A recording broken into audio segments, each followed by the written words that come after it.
محمد سمیع اللہ صاحب کا سوال ہے کہ آج کے شدید مہنگائی کے دور میں 100% حق حلال کی روزی کمانا کیسے ممکن ہے جبکہ بچوں کی تعلیم، مکان کا کرایہ وغیرہ وغیرہ۔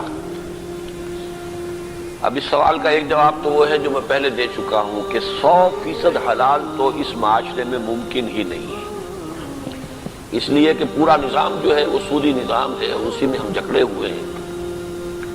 البتہ یہ کہ اس میں ہمیں حلال، زیادہ سے زیادہ حلال کمانے کی اور کھانے کی کوشش کرنی ہے، اور گاڑھا جو حرام ہے اس سے اپنے آپ کو نکالنا ہے رفتہ رفتہ۔ اس جدوجہد میں جو شخص لگا ہوا ہے، اگر اللہ کے علم میں ہے کہ یہ جو کچھ اس وقت جس درجے بھی اس خرابی میں ملوث ہے یہ بالکل مجبوری کی حالت میں ہے، تو یہ معاملہ اس کا اور اللہ کے درمیان ہوگا۔ اللہ اس کی مجبوری کو جاننے والا ہے، وہ اسے معاف کرے گا۔ لیکن اس کا نتیجہ یہ نہیں ہے کہ جو صریح حرام چیزیں ہیں وہ بھی ہم حلال کر لیں۔ مثلا یہ کہ کوئی شخص اسی کی بنا پر رشوت لینا شروع کر دے، وہ جائز نہیں ہوگا۔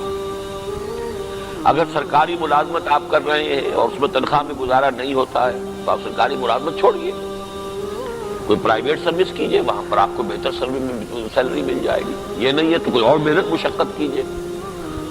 اس دلیل کے تحت کہ چونکہ مکان کا کرایہ بھی ہے اور بچوں کی تعلیم بھی ہے اور میری ملازمت جو ہے اس میں تو تنخواہ مجھے اتنی مل رہی ہے تو میں اس میں گزارا نہیں کر سکتا ہوں، تو اس سے میں رشوت کو اپنے لیے حلال کر لوں، یہ بات غلط ہے۔